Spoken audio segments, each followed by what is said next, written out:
여러분 안녕하십니까? 신성열 목사의 간단한 설명과 함께 성경 읽기 창세기 49장 말씀부터 시작하겠습니다. 먼저 49장을 읽겠습니다. 야곱이 그 아들들을 불러 이르되 너희는 모이라. 너희가 후일에 당할 일을 내가 너희에게 이르리라. 너희는 모여 들으라. 야곱의 아들들아, 너희 아버지 이스라엘에게 들을지어다. 르우벤아, 너는 내 장자요 내 능력이요 내 기력의 시작이라. 위풍이 월등하고 권능이 탁월하다마는 물의 끓음 같았은즉 너는 탁월하지 못하리니 내가 아버지의 침상에 올라 더럽혔음이로다. 그가 내 침상에 올랐었도다. 시몬과 레위는 형제요 그들의 칼은 폭력의 도구로다. 내 호나 그들의 모의에 상관하지 말지어다. 내 영광아 그들의 집회에 참여하지 말지어다. 그들이 그들의 분노대로 사람을 죽이고 그들의 혈기대로 소의 발목 힘줄을 끊었음이로다. 그 노여움이 혹독하니 저주를 받을 것이요 분기가 맹렬하니 저주를 받을 것이라. 내가 그들을 야곱 중에서 나누며 이스라엘 중에서 흩으리로다. 유다야, 너는 내 형제의 찬송이 될지라. 내 소원이 내 원수의 목을 잡을 것이요 내 손이 내 원수의 목을 잡을 것이요 내 아버지의 아들들이 내 앞에 절하리로다. 유다는 사자 새끼로다. 내 아들아, 너는 움킨 것을 찢고 올라갔도다. 그가 엎드리고 웅크림이 수사자 같고 암사자 같으니 누가 그를 범할 수 있으랴. 주가 유다를 떠나지 아니하며 통치자의 지팡이가 그 발 사이에서 떠나지 아니하기를 실로가 오시기까지 이르리니 그에게 모든 백성이 복종하리로다. 그의 나귀를 포도나무에 매며 그의 암나귀 새끼를 아름다운 포도나무에 맬 것이며 또 그 옷을 포도주에 빨며 그의 복장을 포도즙에 빨리로다. 그의 눈은 포도주로 인하여 붉겠고 그의 이는 우유로 말미암아 희리로다. 스불론은 해변에 거주하리니 그곳은 배 매는 해변이라. 그의 경계가 시돈까지 이르로다. 이사갈은 양의 우리 사이에 꿇어 앉은 건장한 나귀로다. 그는 쉴 곳을 보고 좋게 여기며 토지를 보고 아름답게 여기고 어깨를 내려 짐을 메고 앞제 아래에서 섬기리로다. 다는 이스라엘의 한 지파같이 그의 백성을 심판하리로다. 다는 길섭의 뱀이요 샛길의 독사로다. 말굽을 물어서 그 탄자를 뒤로 떨어지게 하리로다. 여호와여, 나는 주의 구원을 기다리나이다. 갓은 군대 추격을 받으나 도리어 그 뒤를 추격하리로다. 아셀에게서 나는 먹을 것은 기름진 것이라. 그가 왕의 수라상을 차리로다. 납달리는 노인 암사슴이라 아름다운 소리를 바라는도다. 요셉은 무성한 가지 곧 샘 곁에 무성한 가지라. 그 가지가 담을 넘었도다. 활 쏘는 자가 그를 학대하며 적개심을 가지고 그를 쏘았으나 요셉의 활은 도리어 굳세며 그의 팔은 힘이 있으니 이는 야곱의 전능자 이스라엘의 반석인 목자의 손을 힘입음이라. 내 아버지의 하나님께로 말미암나니 그가 너를 도우실 것이요 전능자로 말미암나니 그가 내게 복을 주실 것이라. 위로 하늘의 복과 아래로 깊은 샘의 복과 젖먹이는 복과 태의 복이기로다. 내 아버지의 축복이 내 선조의 축복보다 나아서 영원한 산이 한없이 있음같이 이 축복이 요셉의 머리로 돌아오며 그 형제 중 뛰어난 자의 정수리로 돌아오리로다. 베냐민은 물어뜯는 이기라. 아침에는 빼앗은 것을 먹고 저녁에는 움킨 것을 나누리로다. 이들은 이스라엘의 12지파라. 이와 같이 그들의 아버지가 그들에게 말하고 그들에게 축복하였으니 곧 그들 각 사람의 분량대로 축복하였더라. 그가 그들에게 명하여 이르되 내가 내 조상들에게로 돌아가리니 나를 햇사람 에브론의 밭에 있는 굴에 우리 손조와 함께 장사하라. 이 굴은 가나안 땅 마물의 앞 막벨라 밭에 있는 것이라. 아브라함이 햇사람 에브론에게서 밭과 함께 사서 그의 매장지를 삼았으므로 아브라함과 그의 아내 사라가 거기 장사되었고 이삭과 그의 아내 리브가도 거기 장사되었으며 나도 레아를 그곳에 장사하였노라. 이 밭과 거기 있는 굴은 햇사람에게서 산 것이니라. 야곱이 아들에게 명하기를 마치고 그 발을 침상에 모으고 숨을 거두니 그의 백성에게로 돌아갔더라. 아멘. 49장 설명입니다. 야곱이 그 아들들을 불러 이르되 너희는 모이라. 너희가 후일에 당할 일을 내가 너희에게 이르리라. 이제 마지막으로 야곱이 이제 자녀들에게 이제 유언을 하는 거죠. 근데 이제 유언을 하는데 이 유언이 그냥 단순히 뭐 미래에 대한 단순한 무슨 부탁을 하는 것이 아니라 무엇보다도 이제 그 후일에 당할 일을 내가 너희에게 이르리라. 지금 야곱에게 하나님께서 주신 특별한 은혜로 인해서 이미 앞장에서 우리가 그의 그 예언자적인 선지자적 사역에 대해서 우리가 살펴보았는데요. 여기서도 마찬가지로 이제 자녀들에게 마지막 축복을 하면서 어떤 선지자로서 또 그 각 지파에 임하게 될 하나님의 은혜에 대해서 예언하는 이런 내용들이 49장에 기록되어 있습니다. 너희는 모여 들으라. 야곱의 아들들아, 너희 아버지 이스라엘에게 들을지어다. 자, 이제 너희 아버지 이스라엘에게 들을지어다 라고 하면서 이제 그 12아들을 향한 이제 축복을 시작합니다. 르우벤아, 너는 내 장자요, 내 능력이요, 내 기력의 시작이라. 위풍이 월등하고 권능이 탁월하다마는, 그러니까 장자가 누리는 그런 여러 가지 특권이 있죠. 그리고 또 장자이기에 또 특별하게 하나님이 주시는 그런 어떤 책임감이랄까, 또 이 조직을, 이 가정을, 형제들을 이끌어갈 만한 그런 리더십, 뭐 이런 것들이 사실 굉장히 르우벤에게 출중했다는 것입니다. 그렇지만 그럼에도 불구하고 그는 물의 끓음 같았다라고 표현하고 있습니다. 이 물의 끓음이라는 것은 순식간에 갑자기 확 끓어오르지 않습니까? 그래서 그냥 뭐 부글부글 하다가 그냥 갑자기 물이 확 끓어오르는 것처럼 이건 아주 급한 그런 성격, 참지 못하고 인내하지 못하는 이런 모습을 보여주는 겁니다. 물의 끓음 같았은즉 너는 탁월하지 못하리니 내가 아버지의 침상에 올라 더럽혔음이로다. 그가 내 침상에 올라 썼도다. 그러니까 순간적으로 뭔가 이렇게 팍 치밀어 오르는 그런 것에 의해서 행동하는, 그러다 보니까 이런 이미 우리가 지난번에도 살펴본 것처럼 이렇게 아버지의 침상에 오르는, 다시 말해서 소모였던 비라와 더불어 제 범죄를 저지르는 이런 일들도 있게 되어지고요. 또 이제 이 르우벤의 어떤 그 르우벤 족속들의 미래를 보면 대체로 보면 굉장히 성급합니다. 그래서 요단강 동편 땅을 먼저 그들이 요구하기도 하고요. 또 그런가 하면 또 거기에 또 단을 세워서 또 갈등의 씨앗이 되어서 또 혼란에 빠뜨리기도 하고요. 대체로 보면 르우벤 지파가 굉장히 성급하게 행동하는 모습을 보게 되는데요. 자, 어쨌든 르우벤이 한 행동과 관련한 또 하나님의 어떤 그런 예언의 메시지죠. 그런데 그 예언의 메시지 속에서 그의 르우벤의 어떤 그런 성품이 고스란히 그 후손들에게 이어질 것을 말씀하고 있습니다. 시몬과 레위는 형제요, 그들의 칼은 폭력의 도구로다. 레아의 두 아들이었던 둘째 아들 시몬과 레위가 나오고 있습니다. 이들의 칼이 폭력의 도구다. 굉장히 잔혹하고 폭력적인 성향을 갖고 있다는 사실을 보여주죠.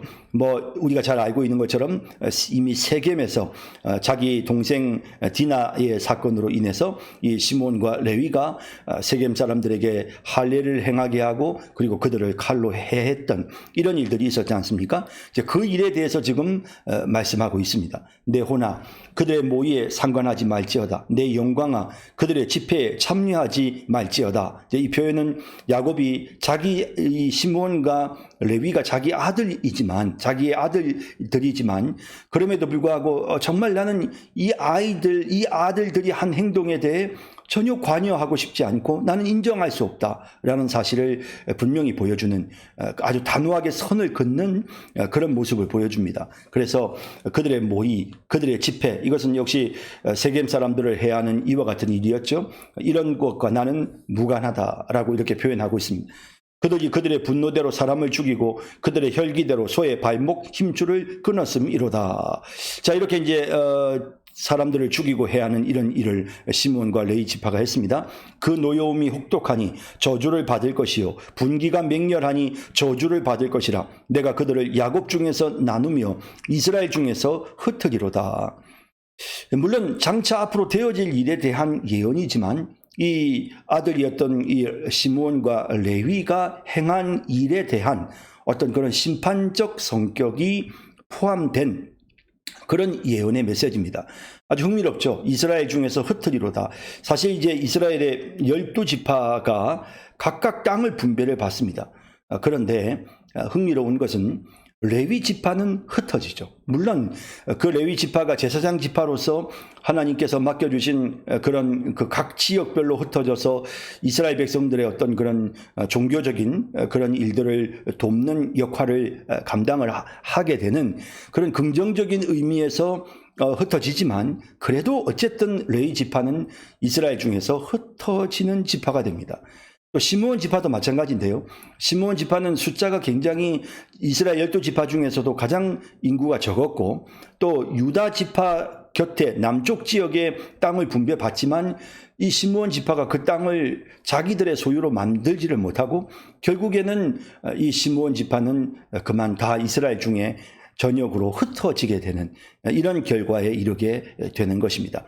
자, 그래서 이런 이제 내용들을 보면서 그들이 하나님께로부터 그 미래가 되어지는 이 모든 일들에 대해서 말씀하시는 이 일들이 보면 그 조상들이 행한 행위와 전혀 무관하지 않다는 것이죠. 뭐 이런 것들을 우리가 여기에서도 또 느끼게 되는 것입니다.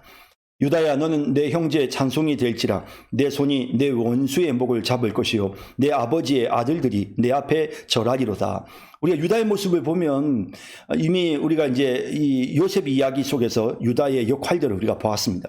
그래서 굉장히 주도적인 거의 장남의 역할을 유다가 지금 수행을 하지 않습니까? 자, 여기 보면 내 손이 내 원수의 목을 잡을 것이다. 내 아버지 아들들이 내 앞에 절할 것이다. 자, 이 표현이 무엇입니까? 유다 지파가 유다의 후손에서 왕이 나오는 것입니다.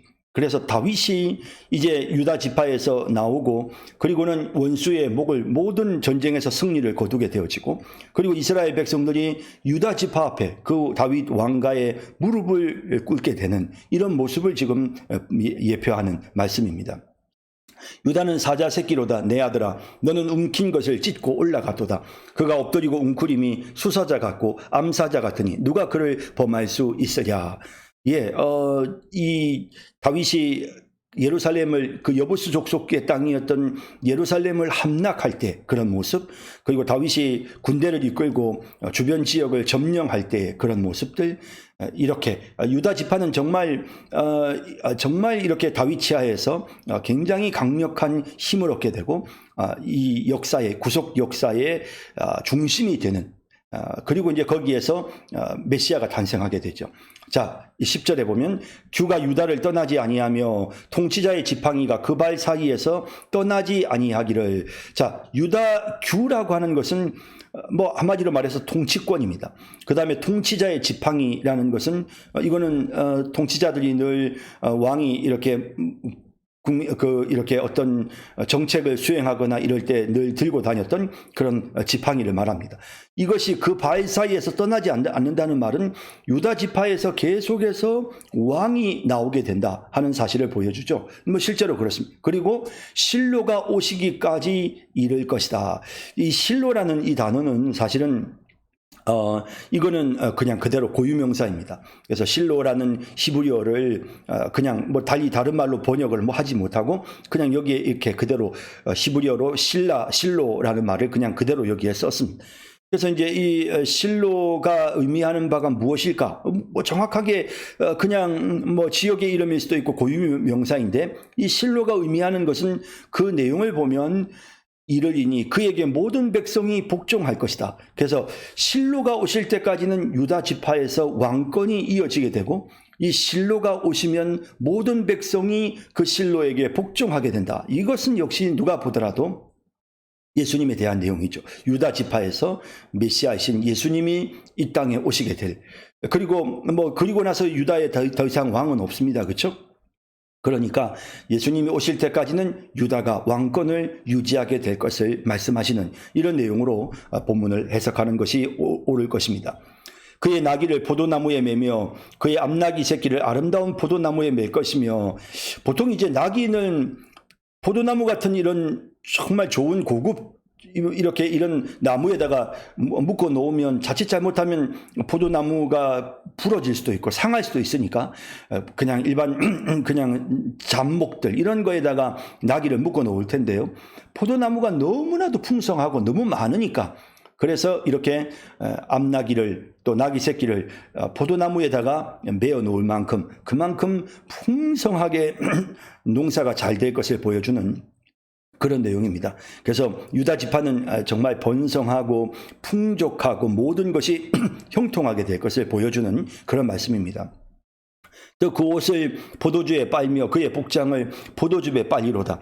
그의 눈은 포도주로 인하여 붉겠고 그의 이는 우유로 말미암아 희이로다. 아주 풍족한 삶을 누리게 되는 이런 모습을 보여줍니다. 스불론은 해변에 거주하리니 그곳은 배 매는 해변이라. 그의 경계가 시돈까지 이르로다. 자, 스불론은 해변에 거주하리니 그곳은 배 매는 해변이라. 그의 경계가 시돈까지 이르게 될 것이다. 그래서 이제 스불론 지파는 이제 주로 저 북쪽에 있는 아주 그러니까 북서쪽이죠. 그 해변 지역에 있으면서 이제 시돈과 더불어 무역을 하는 그런 어떤 역할을 감당하게 될 것이다. 사실은 이스라엘 백성들이 제비를 뽑아서 땅을 분배를 하지만 이미 야곱의 예언 속에, 야곱의 이 축복 속에 이미 그들이 어느 지역에서 정착을 하게 될 것에 대해서 미리 말씀하고 있는 400년 뒤에 제비를 뽑는데 이미 그 부분에 대해서 지금 여기에서 언급이 되고 있는 것을 보게 됩니다. 이사갈은 양의 우리 사이에 꿇어앉은 건장한 나귀로다. 굉장히 힘이 좋다는 것이죠. 그는 쉴 곳을 보고 좋게 여기며 토지를 보고 아름답게 여기고 어깨를 내려 짐을 메고 앞제 아래서 섬기리로다. 굉장히 우직한, 그리고 그저 열심히만 일하는 이제 이런 어떤 스타일, 이런 모습을 우리가 보게 되는 것입니다.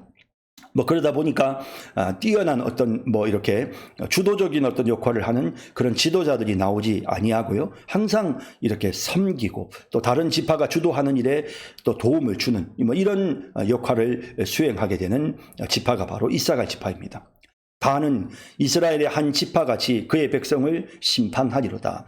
자, 여기 이제 단 지파는 이스라엘의 한 지파같이 그의 백성을 심판하리로다. 그러니까 여기 이제 단이 사실은 이제 서자에게서 났단 말이죠.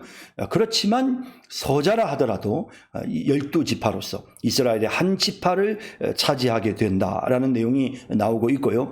그다음에 또 그 백성을 심판한다. 특히 이제 단 지파의 삼손이 보면 이 이스라엘을 이 사사시대 때 이끌어가는 이런 모습을 보게 되죠.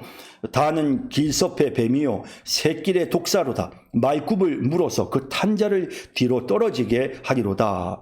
여기 17절에 나오는 이 내용이 사실은 단 지파가 굉장히 이렇게 싸납고 맹렬하고 그래서 사람들을 해하는 그렇게 보면 삼손이 블레셋 사람들을 해했던 이제 이런 모습을 느끼게 하는 부분인데요.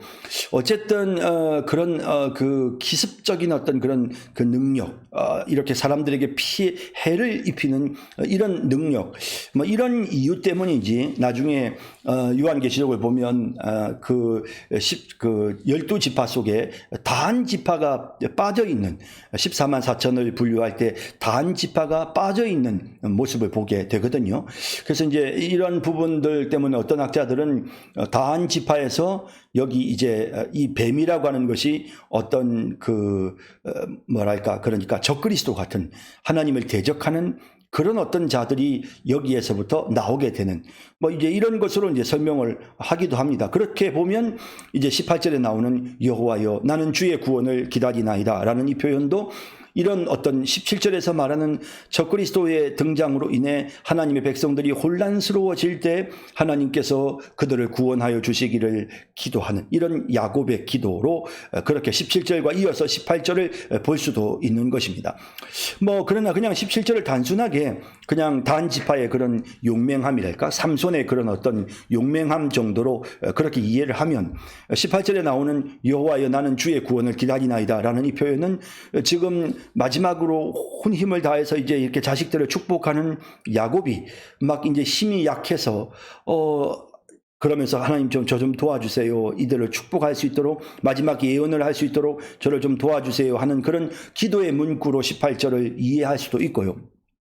또 뭐 이런 거 저런 걸 다 떠나서 이런 어떤 민족의 역사들 속에서 어떤 메시아에 대한 그런 믿음, 하나님께서 메시아를 이 땅에 보내셔서 그 백성을 건져주시고 구원해 주시기를 기다리는, 사실 구약시대의 백성들도 메시아를 믿는 믿음으로 살았습니다. 그러므로 18절에 나오는 이 내용도 야곱이 믿었던 그런 메시아에 대한 그런 믿음을 의미하는, 그리고 그런 하나님의 구원의 역사가 이루어지기를 소망하는 그의 마지막 간구, 뭐 이런 것으로 우리가 18절을 이해할 수도 있겠습니다. 자, 갓은 군대 추격을 받으나 도리어 그 뒤를 추격하리로다. 이 갓 지파가 그 요단 동편 쪽에 루벤 지파와 더불어 이 갓이 땅을 차지하게 되는데요. 근데 이 갓 지파가 말이죠, 굉장히 침략을 많이 받습니다. 지역적인 특성상 굉장히 비옥한 땅이었고, 또 주변으로부터 이제 공격을 많이 받는데, 그렇게 공격을 받아도 굉장히 전쟁을 잘 합니다. 오히려 적군을 다 쫓아내고 뒤쫓는 이런 어떤 그런 강력한 그런 지파가 될 것을 언급하고 있는 내용이 19절에 갓에 대한 내용입니다. 아셀에게서 나는 먹을 것은 기름진 것이라 그가 왕의 수라상을 차리로다. 이 아셀 지파가 나중에 분배받은 땅이요, 서쪽 해안지대에 있는 아주 비옥한 땅입니다. 그래서 이 아셀 지파의 땅이 아주 토지가 평야지대로서 굉장히 먹을 것이 풍성한, 마치 이런 우리가 전라남북도가 이렇게 서해와 접해 있으면서 굉장히 토지가 비옥하지 않습니까? 그런 것처럼, 그래서 왕의 수라상을 차릴 정도로 아주 비옥한 그런 농토를 지닌 그런 지파가 될 것이다. 땅을 앞서 말씀드린 것처럼 아직 땅을 분배하기도 전에 이미 앞으로 400년 뒤에 땅이 이렇게 분배될 것을 지금 야곱이 하나님의 주시는 영으로 지금 예언하고 있습니다. 납달리는 노인 암사슴이라 아름다운 소리를 바라는도다. 예, 암사슴이라는 표현은 납달리 지파도 상당히 공격을 많이 받는데 사슴이 잘 도망 다니잖아요. 그런 것처럼 아주 이렇게 빠르게 민첩하게 잘 피해 다니는 이런 속성을 보여주고, 아름다운 소리를 바란다는 것은 이 납달리 사람들에게서 노래를 아주 잘 하거나 아니면 아주 언변이 탁월한 이런 사람들이 많이 나올 것을 말씀하시는 그런 내용으로 이해할 수 있을 것 같습니다. 요셉은 무성한 가지 곧 샘 곁에 무성한 가지라 그 가지가 담을 넘어도다. 예, 요셉의 영향력이 자기에게만 있는 것이 아니라 다른 형제, 다른 지파들에게까지도 영향을 끼치게 되는 것이죠. 활 쏘는 자가 그를 학대하며 적개심을 가지고 그를 쏘았으나 요셉의 활은 도리어 굳세며 그의 팔은 힘이 있으니 시기와 질투를 받지만 그럼에도 불구하고 오히려 더 힘이 세다는 거죠. 이는 야곱의 전능자 이스라엘의 반석인 목자의 손을 힘입음이니라. 하나님의 손을 힘입어서 요셉이 더 강력하게, 정말 요셉이 더 힘있게 진짜 이렇게 그 하나님의 힘을 힘입어서 굳세고 강하게, 그렇게 또 다른 지파까지도 도와주는 이런 역할을 하게 될 것을 말씀합니다. 내 아버지 하나님께로 말미암나니, 내 아버지 하나님께로, 그러니까 이 야곱이 믿은 그 하나님께로부터 그 하나님께서, 야곱의 하나님이 정말 이 요셉 지파에게 복을 주실 것이다 라는 겁니다. 그가 너를 도우실 것이요 전능자로 말미암나니 그가 내게 복을 주실 것이라. 위로 하늘의 복과 아래로 깊은 샘의 복과 젖먹이는 복과 태의 복이 이로다. 이런 복을, 이 넘치는 복을 하나님께서 이제 너에게 주시기를 원한다라는 겁니다. 그래서 이런 복을 정말 기원하는, 사실 요셉이 정말 이 집안을 살렸지 않습니까? 또 사랑하는 아들이고, 그러다 보니까 이 요셉이 정말 요셉을 향하여 야곱이 전심을 다해 축복하고 있는, 위로 하늘의 복과 아래로 깊은 샘의 복과 젖먹이는 복과 태의 복, 참 이 자손이 번성하는 복까지 하나님 앞에 구하고 있습니다.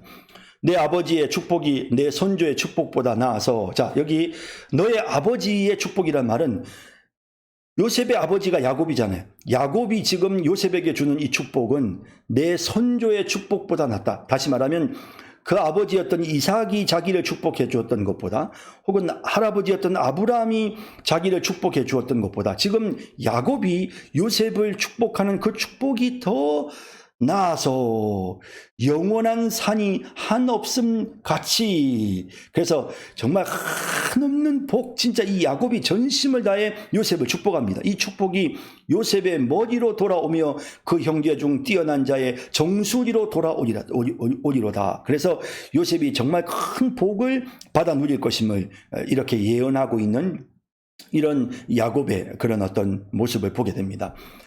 베냐민은 물어뜯는 이기라. 아침에는 빼앗은 것을 먹고 저녁에는 움킨 것을 나누리로다. 굉장히 베냐민 지파는 전쟁을 잘합니다. 그래서 베냐민 지파의 어떤 그런 성경을 읽어보면 이 베냐민 지파 사람들이 보여주었던 그런 탁월한 어떤 그런 그 능력, 이런 것들이 계속해서 나타나거든요. 그래서 이렇게 아주 호전적이고 굉장히 뛰어나게 전쟁을 잘하는 이런 베냐민 지파의 특성을 보여주고요. 이들은 이스라엘의 12지파라. 이와 같이 그들의 아버지가 그들에게 말하고 그들에게 축복하였으니 곧 그들 각 사람의 분량대로 축복하였더라. 자, 이 부분이 상당히 흥미진진합니다. 그러니까 하나님 주시는 예언의 메시지를 받아서 장차 되어질 일을 예언하지만, 그러나 그 예언 속에는 각 사람의 분량대로의 축복, 그 각 사람이 이 복을 받을 만한 그릇이 준비가 되어져 있는 만큼 복을 주었더라라는 것입니다. 그래서 이런 부분들을 우리가 보면서 정말 진짜 어떤 우리 한 사람 한 사람의 삶이 얼마나 중요한가, 그것이 우리 후손들에게까지도 영향을 끼치게 된다 하는 사실을 우리가 분명하게 또 느낄 수가 있겠습니다. 그가 그들에게 명하여 이르되 내가 내 조상들에게로 돌아가리니 나를 햇사람 에브론의 밭에 있는 굴에 우리 손주와 함께 장사하라. 자, 이제 마지막 유언을 남깁니다. 그래서 에브론의 밭에 손주와 함께 장사하라. 이 굴은 가나안 땅 마므레 앞 막벨라 밭에 있는 것이라. 아브라함이 햇사람 에브론에게서 밭과 함께 사서 그의 매장지를 삼았으므로 아브라함과 그의 아내 사라가 거기 장사되었고 이삭과 그의 아내 리브가도 거기 장사되었으며 나도 레아를 그곳에 장사하였노라. 이 밭과 거기 있는 굴은 햇사람에게서 산 것이니라. 야곱이 아들에게 명하기를 마치고 그 발을 침상에 모으고 숨을 거두니 그의 백성에게로 돌아갔더라. 자, 이렇게 해서 이제 야곱의 일생에 관한 모든 내용이 마무리가 되어집니다. 자, 이제 마지막 50장 내용으로 넘어가도록 하겠습니다. 네, 50장 읽겠습니다. 요셉이 그의 아버지 얼굴에 굽으려 울며 입맞추고 그 수종드는 의원에게 명하여 아버지의 몸을 향으로 처리하게 하매 의원이 이스라엘에게 그대로 하되 40일이 걸렸으니 향으로 처리하는 데는 이 날수가 걸림이며 애굽 사람들은 70일 동안 그를 위하여 곡하였더라. 곡하는 기한이 지남에 요셉이 바로의 궁에 말하여 이르되 내가 너희에게 은혜를 입었으면 원하건대 바로의 귀에 아뢰기를 우리 아버지가 나로 맹세하게 하여 이르되 내가 죽거든 가나안 땅에 내가 파놓은 묘실에 나를 장사하라 하였나니 나로 올라가서 아버지를 장사하게 하소서 내가 다시 오리이다 하라 하였더니 바로가 이르되 그가 내게 시킨 맹세대로 올라가서 내 아버지를 장사하라. 요셉이 자기 아버지를 장사하러 올라가니 바로의 모든 신하와 바로 궁의 원로들과 애굽 땅의 모든 원로와 요셉의 온 집과 그의 형제들과 그의 아버지의 집이 그와 함께 올라가고 그들의 어린 아이들과 양떼와 소떼만 고센 땅에 남겼으며 병거와 기병이 요셉을 따라 올라가니 그 때가 심히 컸더라. 그들이 요단강 건너편 아닷 다작 마당에 이르러 거기서 크게 울고 애통하며 요셉이 아버지를 위하여 7일 동안 애곡하였더니 그 땅 거민 가나안 백성들이 아닷 마당의 애통을 보고 이르되 이는 애굽 사람의 큰 애통이라 하였으므로 그 땅 이름을 아벨 미스라임이라 하였으니 곧 요단강 건너편이었더라. 야곱의 아들들이 아버지가 그들에게 명령한 대로 그를 위해 따라 행하여 그를 가나안 땅으로 메어다가 마므레 앞 막벨라 밭 굴에 장사하였으니 이는 아브라함이 해쪽 속 에브론에게 밭과 함께 사서 매장지를 삼은 곳이더라. 요셉이 아버지를 장사한 후에 자기 형제와 호상꾼과 함께 애굽으로 돌아왔더라. 요셉이 형제들이 그들의 아버지가 죽었음을 보고 말하되 요셉이 혹시 우리를 미워하여 우리가 그에게 행한 모든 악을 다 갚지나 아니할까 하고 요셉에게 말을 전하여 이르되 당신의 아버지가 돌아가시기 전에 명령하여 이르시기를 너희는 이같이 요셉에게 이르라. 내 형들이 내게 악을 행하였을지라도 이제 바라건대 그들의 허물과 죄를 용서하라 하셨나니 당신 아버지 하나님의 종들인 우리 죄를 이제 용서하소서 하매 요셉이 그들이 그에게 하는 말을 들을 때에 울었더라. 그의 형들이 또 친히 와서 요셉의 앞에 엎드려 이르되 우리는 당신의 종들이니이다. 요셉이 그들에게 이르되 두려워하지 마소서. 내가 하나님을 대신하리이까. 당신들은 나를 해하려 하였으나 하나님은 그것을 선으로 바꾸사 오늘과 같이 많은 백성의 생명을 구원하게 하시려 하셨나니 당신들은 두려워하지 마소서. 내가 당신들과 당신들의 자녀를 기르리이다 하고 그들을 간곡한 말로 위로하였더라. 요셉이 그의 아버지의 가족과 함께 애굽에 거주하여 110세를 살며 에브라임의 자손 3대를 보았으며 므낫세의 아들 마길의 아들들도 요셉의 스라에서 양육되었더라. 요셉이 그의 형제들에게 이르되 나는 죽을 것이나 하나님이 당신들을 돌보시고 당신들을 이 땅에서 인도하여 내사 아브라함과 이삭과 야곱에게 맹세하신 땅에 이르게 하시리라 하고 요셉이 또 이스라엘 자손에게 맹세시켜 이르기를 하나님이 반드시 당신들을 돌보시리니 당신들은 여기서 내 해골을 메고 올라가겠다 하라 하였더라. 요셉이 110세의 죽음에 그들이 그의 몸에 향제유를 놓고 애굽에서 입관하였더라. 아멘. 네, 이제 마지막 50장, 창세기 마지막 50장 설명입니다. 요셉이 그의 아버지 얼굴에 굽으려 울며 입 맞추고 그 수종드는 의원에게 명하여 아버지의 몸을 향으로 처리하게 하매 의원이 이스라엘에게 그대로 하되 40일이 걸렸으니 향으로 처리하는 데는 이 날수가 걸림이며 애굽 사람들은 70일 동안 그를 위하여 곡하였더라. 자, 여기 이제 아주 흥미로운 내용이 나오죠. 야곱이 임종하고 난 다음에 그리고 난 다음에 야곱의 몸에 향을 넣었다라고 되어 있습니다. 자, 사실 이제 이것은 이집트의 관습이죠. 그리고 이 이집트의 관습이 지금 굉장히 많은 여러 가지 우리가 고대 문명을 이해하는 데 굉장히 많은 도움을 주는 것이 주로 이 이집트 사람들의 무덤, 뭐 피라미드가 다 왕들의 무덤이지 않습니까?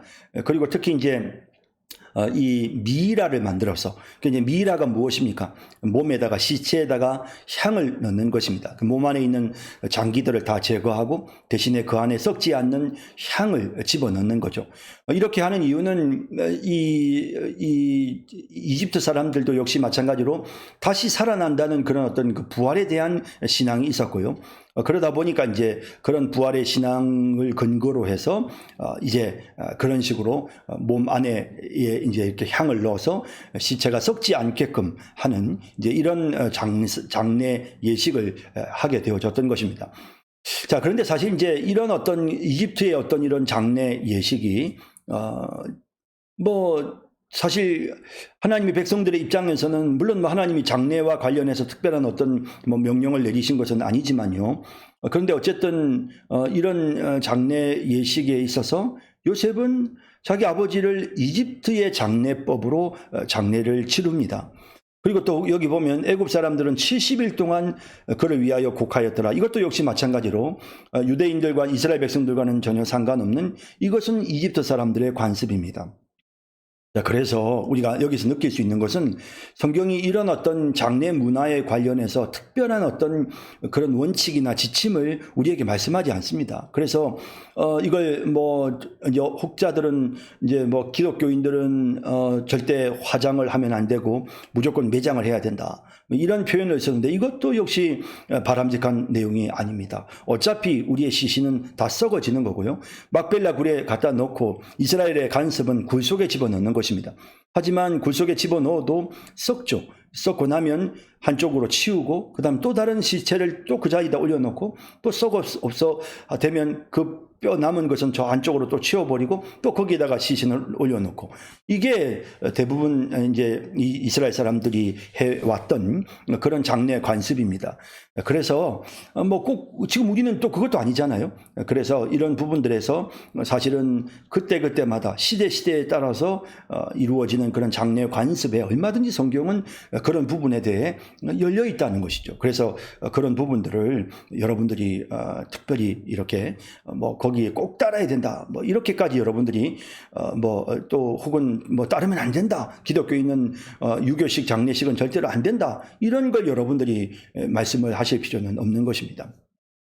곡하는 기한이 지남에 요셉이 바로의 궁에 말하여 이르되 내가 너희에게 은혜를 입었으면 원하건대 바로의 귀에 아뢰기를 우리 아버지가 나로 맹세하게 하여 이르되 내가 죽거든 가나안 땅에 내가 파놓은 묘실에 나를 장사하라 하였나니 나로 올라가서 아버지를 장사하게 하소서 내가 다시 오리이다 하라 하였더니 바로가 이르되 그가 내게 시킨 맹세대로 올라가서 내 아버지를 장사하라. 자, 이렇게 해서 이제 허락을 받았습니다. 요셉이 자기 아버지를 장사하러 올라가니 바로의 모든 신하와 바로 궁의 원로들과 애굽 땅의 모든 원로와 요셉의 온 집과 그의 형제들과 그의 아버지의 집이 그와 함께 올라가고 그들의 어린 아이들과 양떼와 소떼만 고센 땅에 남겼으며 정말 이 장례식에 얼마나 많은 사람들이 움직였는지를 보여주죠. 병거와 기병이 요셉을 따라 올라가니 그 때가 심히 컸더라. 그들이 요단강 건너편 아닷 타작 마당에 이르러 거기서 크게 울고 애통하며 요셉이 아버지를 위하여 7일 동안 그곳에서 애곡하였더니 그 땅 거민 가나안 백성들이 아닷 마당의 애통을 보고 이르되 이는 애굽 사람의 큰 애통이라 하였으므로 그 땅 이름을 아벨 미스라임이라 하였으니 애굽 사람의 큰 애통 곧 요단강 건너편이더라. 야곱의 아들들이 아버지가 그들에게 명령한 대로 그를 위해 따라 행하여 그래서 아버지가 명령한 대로 그대로 따라서 행했습니다. 그를 가나안 땅으로 메어다가 마므레 앞 막벨라 밭 굴에 장사하였으니 이는 아브라함이 해쪽 속 에브론에게 밭과 함께 사서 매장지를 삼은 곳이더라.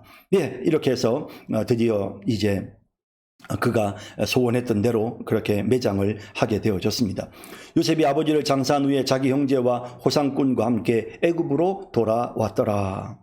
요셉의 형제들이 그들의 아버지가 죽었음을 보고 말하되 요셉이 혹시 우리를 미워하여 우리가 그에게 행한 모든 악을 다 갚지나 아니할까 하고, 자, 이게 사실은 양심의 가책이죠. 요셉이 형들에게 뭐 함부로 행하거나 그랬던 것이 아니라 형들 자신들이 지었던 그런 여러 가지 허물과 죄를 스스로 마음속에 생각하면서 그러면서 이들이 지금 이렇게 마음속에 이 염려하고 혹시라도 우리의 죄값을 물으면 어쩌나 하는 그런 불안한 마음이 생긴 것입니다. 요셉에게 말을 전하여 이르되 당신의 아버지가 돌아가시기 전에 명령하여 이르시기를 너희는 이같이 요셉에게 이르라 내 형들이 내게 악을 행하였을지라도 이제 바라건대 그들의 허물과 죄를 용서하라 하셨나니 당신 아버지의 하나님의 종들인 우리 죄를 이제 용서하소서 하매 요셉이 그들이 그에게 하는 말을 들을 때에 울었더라. 자, 어쨌든 요셉의 마음속에 이렇게 아직 감정이 남아있는 거죠. 울었다는 표현은요. 그래서 그가 이 말을 들으면서 울었다는 것은 어떤 형태로든지 그의 마음속에 감정이 남아있는 것입니다. 아이고 형들이 아직도 나를 못 믿고 저렇게 괴로워하는구나 라는 뭐 그런 생각에 울었을 수도 있고요. 또 아니면 형들이 그런 말을 하는 모습을 보면서 그래 형들이 정말 나에게 잘못을 뉘우치고 있구나 라는 그런 어떤 느낌에서 울었을 수도 있고 또 그의 마음속에 과거의 일들이 다시 되살아나면서 그러면서 참 그때 내가 그렇게 형들한테 버림을 받았었지 하는 그 생각이 나면서 울었을 수도 있습니다. 자, 어쨌든 그가 울었다는 것은 요셉이 정말 이 형들과의 그동안의 이런 그 갈등들, 그 마음의 깊은 상처가 어떤 형태로든지 그에게 지금 남아 있었음을 보여주는 거고요. 이제 결정적으로 요셉이 이제 이 감정을 아버지가 이제 세상을 떠났기 때문에 이제는 아버지 때문이 아니라 본인 스스로가 이제 이 문제에 대해서 형제들에게 어떤 감정을 정리하는 이런 어떤 과정들을 거치게 됩니다. 그 형들이 또 친히 와서 요셉 앞에 엎드려 이르되 우리는 당신의 종들이니이다. 그때 요셉이 하는 말 그들에게 이르되 두려워하지 마소서 내가 하나님을 대신하리이까. 자, 이 부분에서 이제 중요한 부분은 내가 하나님을 대신하리이까. 이런 모든 부분에서 그것을 판단하고 옳고 그름을 판단하고 그것을 벌 주고 그것을 용서하고 하는 것은 결국에는 그것은 하나님이 하실 일입니다라는 겁니다. 그러니까 벌 주는 것을 요셉이 하나님을 대신해서 자기가 할 수 없다는 거죠. 두려워하지 마소서. 내가 하나님을 대신하니까, 이 말은 내가 하나님을 대신해서 내가 형들에게 벌을 주겠습니까? 그런 말입니다. 하나님이 하실 일입니다. 그러니까 벌 주는 것은, 원수 갚는 것은 하나님이 하실 일입니다. 하나님이 판단하실 것입니다 라는 뜻을 요셉이 분명하게 말하는 것입니다. 당신들은 나를 해하려 하였으나 하나님은 그것을 선으로 바꾸사 오늘과 같이 많은 백성의 생명을 구원하게 하시려 하셨나니. 자, 여기서 당신들이 지금 나를 해하려 하였지만 하나님은 그것을 선으로 바꾸셨습니다. 그래서 오늘같이 많은 백성의 생명을 구원할 수 있지 않았습니까? 예, 분명히 그들이 악을 행한 것은 사실이지만 그것을 하나님이 선으로 바꾸셨다라는 사실을 말합니다. 당신들은 두려워하지 마소서. 내가 당신들과 당신들의 자녀를 기르리이다 하고 그들을 간곡한 말로 위로하였더라. 진심 어린 위로죠. 단순히 그냥 형들에게만 아니라 그 형의 자녀들까지도 내가 책임지겠습니다 라고 말하는, 자, 이런 어떤 요셉의 진정한 용서의 모습을 보게 되는 것입니다. 이런 용서를 하게 된 이유는 내가 하나님을 대신하리까. 이 모든 것이 다 하나님이 행하신 일이며 또 이를 판단하고 심판하시는 것도 하나님이 하실 일입니다 라는 그런 의미입니다. 그래서 더 이상 요셉이 이 문제에 대해서 관여하지 아니하고 이제 그들을 진정으로 사랑으로 용납하고 위로하는 이런 모습을 보게 되지요. 자, 이것이 바로 우리가 다른 사람들로부터 상처를 입었을 때 해야 할 일입니다. 여러분, 하나님이 판단하실 일입니다. 하나님께서 그가 악을 행했다면 하나님이 기억하시고 하나님이 갚으실 것입니다. 아니, 어쩌면 내가 잘못해서 내가 그런 일을 겪었을 수도 있습니다. 아니, 하나님께서 오히려 합력하여 선을 이루게 하시려고, 나를 더 유익하게 하시려고 하나님이 그들을 도구로 사용해서 하나님이 나에게 힘들게 하셨을 수도 있습니다. 어떤 이유이든지 그것을 판단하실 분은 하나님이십니다. 그러므로 그들을 판단하고 심판하실 분은 하나님이시기에 그 모든 것을 다 하나님께 맡기고, 결국에는 그들이 나에게 해를 입혔지만 결과적으로는 합력하여 선을 이루게 하신 하나님이시라는 그 사실을 우리가 기억하고 그들을 용서하는 것입니다. 그것이 하나님의 백성들인 우리가 해야 할 일이라는 사실을 분명히 깨닫게 되는 것입니다. 요셉이 그의 아버지의 가족과 함께 애굽에 거주하며 110세를 살며 에브라임의 자손 3대를 보았으며 므낫세 아들 마길의 아들들도 요셉의 스라에서 양육되었더라. 자, 이렇게 모두가 다 양육되고 편안하게 거합니다. 요셉이 그의 형제들에게 이르되 나는 죽을 것이나 하나님이 당신들을 돌보시고 당신들을 이 땅에서 인도하여 내사 아브라함과 이삭과 야곱에게 맹세하신 땅에 이르게 하시리라 하고, 이 부분이 바로 요셉의 믿음입니다. 그러니까 하나님을 향한 믿음, 하나님은 반드시 약속을 지키시는 하나님이다라고 하는 그 요셉의 믿음. 그래서 이 믿음 때문에 요셉은 어떤 유언을 남깁니까? 요셉이 또 이스라엘 자손에게 맹세시켜 이르기를 하나님이 반드시 당신들을 돌보시리니 당신들은 여기서 내 해교를 메고 올라가겠다 하라 하였더라. 자, 이것은 결국 이 유언은 그대로 지켜지게 되죠. 그래서 나중에 이제 야곱이 샀던 그 땅, 세겜 땅에 이제 요셉이 거기에 매장이 되게 됩니다. 그래서 나중에 출애굽해서 갈 때 이스라엘 백성들이 요셉의 해골을 메고 갔단 말이죠. 자, 그래서 이런 부분들을 우리가 보면서 사실 히브리서 11장에 보면 믿음의 인물들을 언급하면서 요셉의 믿음의 행위를 바로 여기에 초점을 맞춥니다. 그래서 자신의 해골에 대해서 부탁하고 유언을 남겼던 이유는 뭐냐면 반드시 하나님께서 이 백성들을 가나안 땅으로 돌아가게 하신다는 바로 그 요셉의 믿음. 그 믿음이 있었기 때문에 요셉이 자신의 해골에 대해서 이렇게 하도록 그렇게 유언을 남기게 되었던 것이죠. 자, 우리 믿음의 사람들은 모든 것 하나하나가 다 믿음의 행보여야 한다는 사실을 깨닫습니다. 요셉이 110세의 죽음에 그들이 그의 몸에 향제유를 놓고 애굽에서 입관하였더라. 역시 마찬가지로 요셉은 또 이렇게 이집트의 그 장례 관습대로 몸에 향을 넣어서 이제 입관을 하는 그런 모습을 보게 됩니다. 자, 이렇게 해서 이제 창세기 내용 오늘 여기까지 우리가 살펴봤고, 여러분 수고 많으셨고요. 또 다음 시간에는 또 계속해서 출애굽기 내용을 함께 살펴보도록 하겠습니다. 여러분 대단히 수고 많으셨습니다. 감사합니다.